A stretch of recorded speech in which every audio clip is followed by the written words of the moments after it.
ناظرین، programme news watch میں آپ کو ایک بار پھر خوش آمدید کہتے ہیں۔ اس سے پہلے کہ جشن سوات میلے پر ہم بات کریں، اس وقت صدر آصف علی زرداری ایک تقریب سے خطاب کر رہے ہیں۔ آئیے آپ کو پہلے یہ خطاب براہ راست دکھاتے ہیں۔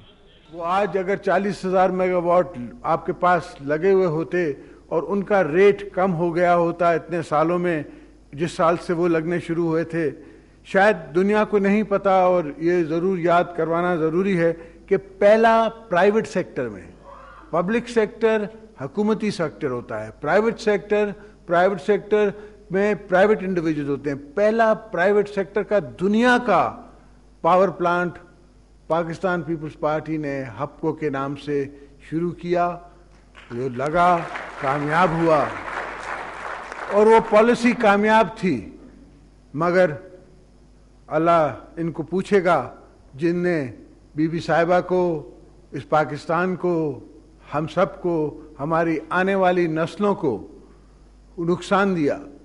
مگر یہ ہمارا کام نہیں کہ ہم پیچھے دیکھیں، ہمارا یہ کام ہے کہ ہم آگے دیکھیں، اور الحمدللہ ہمیں ہمیشہ بھٹو صاحب کی فلسفی، شہید محترمہ بے نظیر بھٹو کی فلسفی، ان کی قربانیاں، ان کی سوچیں ہمیں طاقت دلاتی ہیں۔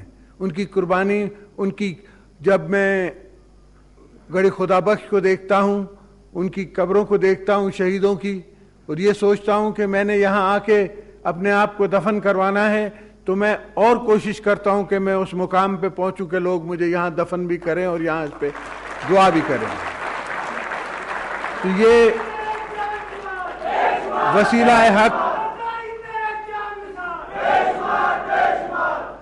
وسیلہ حق بی بی صاحبہ کے نام کا پروگرام، یہ سب باتیں ایک طرف جاتی ہیں کہ کسی طریقے سے غریب کی خدمت کی جائے، کس طریقے سے غربت سے ان کو نکال کے عام عوام کی، عام انسان کی زندگی کو بہتر بنایا جا سکے۔ اور میں نے پہلے بھی یہ کہا ہے، آج میں دوبارہ دہرا رہا ہوں کہ بھٹوازم تو آ چکا ہے۔ آج ہر پولیٹیکل پارٹی جو ہے وہ ورکر کی بات کرتی ہے، ہر پولیٹیکل پارٹی جو ہے وہ قوم کی خدمت کرنے کی بات کرتی ہے، اور وہ مجبور ہے آپ کے ورکروں کی طرح کہ اپنے ورکر بنائے، وہ مجبور ہے کہ وہ آپ کی طرح لوگوں کے در در جا کے ووٹ مانگے، اور اسی کو عوام کی طاقت کہتے ہیں کہ لوگوں کو پاکستان پیپلز پارٹی نے، شہید ذوالفقار علی بھٹو نے یہ باور کروا دیا کہ آپ چاہے کتنے بھی بڑے ہوں، آپ کو اگر عوانوں میں جانا ہے اور آپ سوچتے ہو کہ آپ نے فیصلے کرنے ہیں اس قوم کے، تو اس قوم کے سامنے جھکنا پڑے گا۔ آپ کے سامنے حالیہ ایک الیکشن ہوئی، وہاں ایک ہمارے کینڈیڈیٹ کو نااہل کر دیا گیا، تو اس کا بھتیجا کھڑا ہو گیا، اور ایک چھوٹی سی بات نے کہ جٹ چڑھیا کشیری بلے و بلے، یہ اس بات نے ان ساری فلسفیوں کو، ایک چھوٹی سی بات نے، آپ سوچیں تو یہ بہت بڑی بات ہے کہ جٹ چڑھیا کچہری بلے و بلے، یہ بہت بڑی بات ہے کہ اس نے اپنے اصولوں پہ، اس نے اپنی پارٹی پہ قربان ہو کے، جٹ نے اپنی قربانی دے دی، بلے و بلے عوام نے کر دی۔ مگر کچھ لکھے پڑھے لوگ جو اپنے آپ کو لکھا پڑھا سمجھتے ہیں، جن کا دائرہ محدود ہے مگر وہ اپنے دائرے سے باہر نکلنا چاہتے ہیں، وہ سمجھتے ہیں وہ ان سے زیادہ جانتے ہیں۔ ایک مذاق ہے، جس زمانے میں قانون تھا کہ ڈگری کے بغیر ایم این اے نہیں بن سکتا، تو ایک ایم این اے جو ہے ڈی سیٹ نہیں ہوا ہے ان 7 سالوں میں۔ آج جب قانون نہیں ہے تو M N A deseat ہو رہے ہیں، M P S deseat ہو رہے ہیں۔ ایز اے پولیٹیکل پارٹی مجھے کوئی تکلیف نہیں، ایز اے پولیٹیکل پارٹی مجھے کوئی تکلیف نہیں، میرے پاس تو دوبارہ آ جاتے ہیں، ان کو پتہ پڑ جاتا ہے کہ اصل ان کی طاقت کہاں ہے، دوبارہ وہ میرے مرید بن جاتے ہیں، اس لیے کہ جب ایم این اے کا لیبل لگ جاتا ہے، ایم پی اے کا لیبل لگ جاتا ہے، منسٹری کا لیبل لگ جاتا ہے، تو پارٹی ڈسپلن سے اپنے آپ کو کچھ اول سمجھتے ہیں، کچھ آگے بھاگتے ہیں۔ جب پارٹی کے پاس دوبارہ آنا پڑتا ہے تو ان کو احساس ہوتا ہے کہ پارٹی ایگزسٹ کرتی ہے، پارٹی کا منشور ہے، اور ووٹ جو ہے وہ الحمدللہ اللہ کے فضل سے، مولا کے کرم سے، وہ بھٹو جو ہے اس کا ووٹ ہے، ووٹ آصف زرداری کا نہیں ہے، ووٹ جی اے بھٹو کا ہے۔ تو میری نظر سے، میرے اوپر تو تو میری نظر سے چاہے بنارس کچھ بھی کرتا ہو اور کچھ بھی کہتا ہو، جب اس کو ٹکٹ لینی پڑتی ہے تو اس کو میرے پاس تو آنا پڑے گا.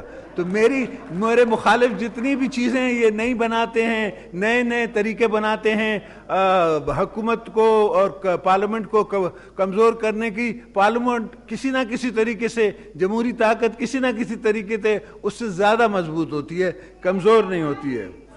یہاں میں پارلیمنٹ کا بھی، اسپیکر صاحبہ کا بھی، اور اپنے پرائم منسٹر کا بھی، اور سب پارلیمنٹیرینز کا اکراس دا بورڈ، اپنی اپوزیشن کا، اس پارلیمنٹ کی اس وفاداری کا کہ انہوں نے شہید محترمہ بے نظیر بھٹو کے نام پہ یہ پروگرام تا حیات ترغیب کر دیا ہے. میں ان کا شکریہ بھی ادا کرتا ہوں. اور پاکستان کے اور جمہوریت کے ان ڈٹریکٹرز کو جو جمہوریت دشمن ہیں مگر کسی اور بھیس میں ہیں، وہ بھیڑیے نے بھیس بدلا ہوا ہے مگر ہم سمجھتے ہیں وہ جمہوریت دشمن ہے. وہ جمہوریت دشمن طاقتوں کو بھی یہ بات دوبارہ باور کروا دی کہ جب بھی جمہوریت کی ضرورت ہوتی ہے تو یہ پارلیمنٹ اکٹھی ہو جاتی ہے، چاہے وہ فائنانس بلز میں ہو، چاہے وہ بجٹ میں ہو، چاہے وہ پختونخوا بنانے میں ہو، چاہے وہ بلوچستان کو نئی فلسفی دینے کے لیے ہو یا 18ویں ترمیم دینے کے لیے ہو. لوگوں کی کوششیں، جمہوری مخالفت طاقتوں کی قوتیں یہی ہیں کہ جمہوریت کمزور رہے. ہماری بقا، عوام کی بقا، پاکستان کی بقا اسی میں ہے کہ فردوس عاشق اوان مضبوط رہے، تکڑی رہے جس طرح وہ ہے. میں اپنے دوستوں کو اور میں جمہوری سوچ رکھنے والے دوستوں سے بھی یہ کہوں گا کہ جمہوریت کو خراب مت کرو، جمہوریت کو برا نام نہ دو. انسان کمزور بھی ہو سکتا ہے، خراب بھی ہو سکتا ہے، اور خراب کیا بھی جا سکتا ہے، اور کبھی کبھار اور زیادہ تر ریالٹی جو ہے وہ ڈیفرنٹ ہے، فیکٹس کچھ اور ہیں. ہمیں اس امتحان سے کوئی اعتراض نہیں ہے. مجھے افسوس اپنے ساتھ چلنے والے مخالفین کا ہے.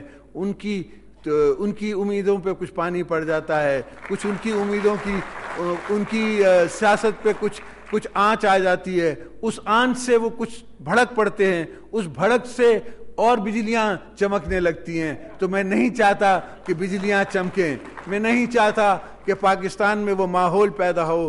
ہم قربت کا ماحول چاہتے ہیں. ہم چاہتے ہیں کہ اپنے مخالفوں کی بھی عزت کریں. ہم چاہتے ہیں کہ ہم اگری ٹو ڈس ایگری کریں. ہم چاہتے ہیں کہ سیاست پہ اگر ہم ایک ساتھ نہیں چل رہے یا ہماری سوچ مختلف ہے، اس کو ہم دشمنی میں نہ بدل لیا جائے، اس کو ہم مخالفت میں نہ بدل دیں. ہم اس کو یہ سمجھیں کہ ہم بھی عوام کی خدمت کرنے نکلے ہیں، آپ بھی عوام کی خدمت کرنے نکلتے ہیں.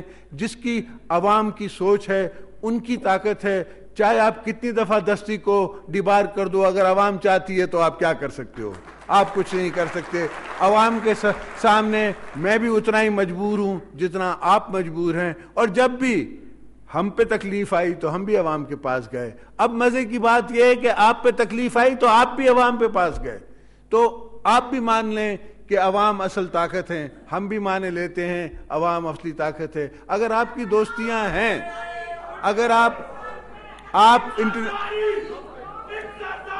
صدر آصف علی زرداری وسیلہ حق کی تقریب قرآن اندازی سے خطاب کر رہے تھے، اور ہم بات کر رہے تھے کہ سوات کے اندر جشن سوات میلہ شروع ہو گیا ہے، اور ملک بھر سے عوام نے بھرپور طریقے سے اس میں شرکت کی ہے، اور سوات کے عوام میں بھی انتہائی اطمینان اور خوشی کا اظہار کیا جا رہا ہے. اسی پر ہم بات کریں گے، اور ہمیں جوائن کریں گے سوات سے DIG مالاکنڈ قاضی جمیل الرحمان. لیکن اس سے پہلے ہم لیں گے ایک مختصر سی کمرشل بریک.